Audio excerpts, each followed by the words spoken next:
Hey everybody, Rachel Teedy here with your evening update on this May 22nd. We're starting off with a homicide investigation in Schenectady that is still going on here tonight.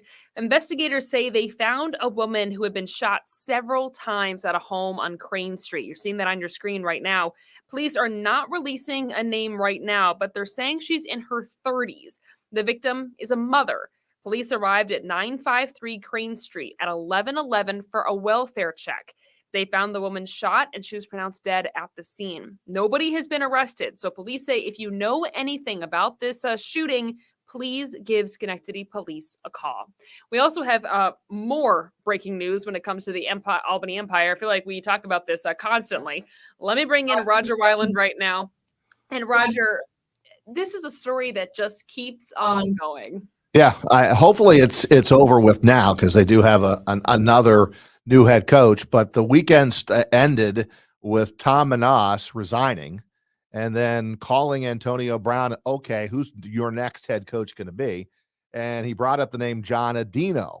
Well, John Adino coached at Union College for 24 years, well-regarded, well-respected. He's at LaSalle High School right now as the head football coach and has been for the past several years. And AB, the owner of the Empire, kept saying that was our next head coach. But when we contacted John Adino, he said, well, I did meet with them. I did speak with Antonio Brown and the Empire, but I didn't agree to anything yet. I'm still trying to figure out and make a decision if that's what I really want to do. And he wasn't about to give up his job as the head football coach at LaSalle. So this went all day Sunday and into a good chunk of Monday.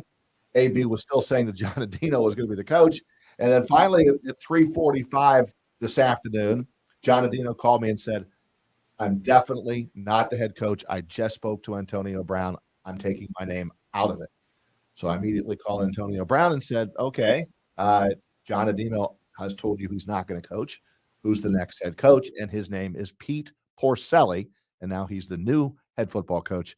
And Pete is the assistant coach under John Adino at LaSalle. He is also a longtime high school football coach around here at various schools, Hoosick Valley, Lansingburg, and Waterville Elite. But here's the difference.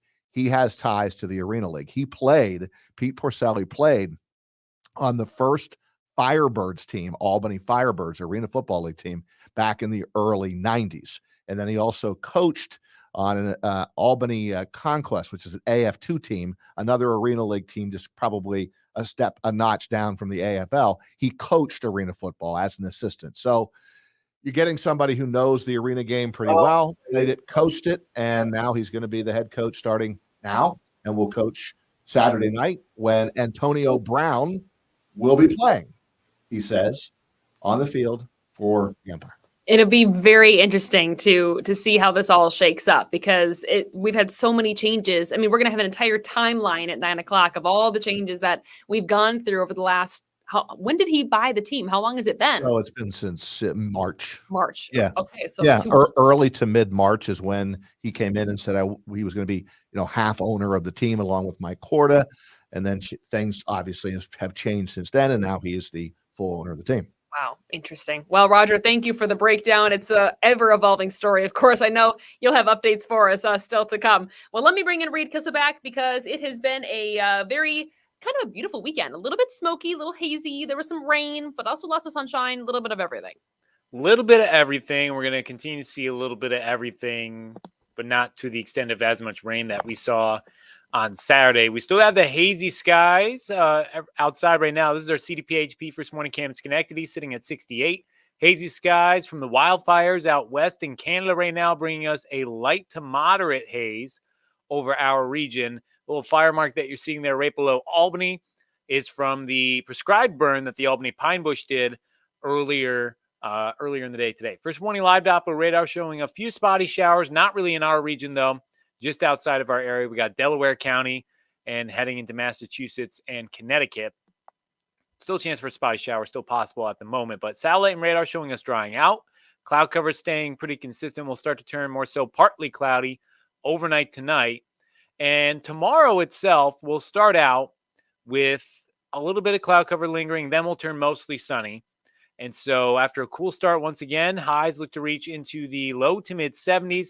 Might actually feel a little bit humid at times tomorrow, but otherwise, another beautiful, pleasant day expected. We will have the opportunity for a few spotty showers, and you'll notice it more so once we get into the afternoon. Once again, noontime, relatively dry, maybe one isolated shower, and then we'll start to see the occasional shower flare up, kind of like what we saw today. One isolated shower or two, nothing to really slow you down. If you have any evening plans tomorrow, you just wait 5 minutes for that storm to pass on over you. If it even is a storm, just a little bit of some light rain, and then you're good to go. Wednesday's a different story. We start out dry, but a cold front comes through, maybe even bringing a rumble of thunder with it as we get to the afternoon. That clears out by the end of the evening commute. A few spotty showers left over possible, and then we're breezy, cooler, and sunny by Thursday. 49 tonight, partly cloudy, seasonally cool as we head into the day tomorrow. A mix of sun and clouds, pleasantly mild, an isolated shower possible. And we'll look at your 7-day planner. Wednesday, the best chance for rain in our region right now. Doesn't look like anything on the severe side, but still, if you hear thunder, make sure you're getting inside. A high of 77, down to 65 on Thursday. Friday, mostly sunny, high of 73. Memorial Day weekend now, looking a little bit more favorable with the latest weather models runs. Obviously, though, it's still a couple days away, so you want to keep tuning in, make sure, because we still have a chance for some rain right now. Looks like the better chance where we could get some scatter rain could be still potentially on Sunday or Monday. Highs, though, looking to sit pretty close to around 80 all 3 days. It would be a bummer if it rained on Memorial Day. I just would really love some sun. I can get that, but I'm going to have to look this one up. But I feel like of the 4 years that I've worked here, I think we've had 2 or 3 of those Memorial Days have rain. That sounds right. Yeah. I feel like you always get rain on Memorial Day. Usually, no matter how hard you try to, plan your cookouts, you plan the whatever the excursion is, it's going to rain just a little bit. But they haven't been washouts either. I think one was a washout. The other 2 was more so kind of like what this would be showing, which would be more so a chance for a scattered shower or 2. So you have the plans, and then you go, should I do it? I don't know. Yeah, no. And then the rain comes, and you're like, dang it. Shouldn't have done it. It is still May, technically, so that's very unbrand for May. Yes.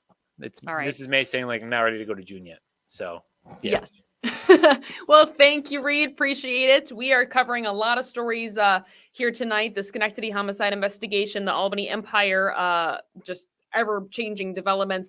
We're also covering a story about a person who was killed after hitting a Mechanicville school bus head on. A 23-year-old died this morning. There were roads closed and police looking into that scene. So we'll have the very latest on all of that coming up here on News Channel 13 Live at 9 and 11 o'clock. We'll see you then.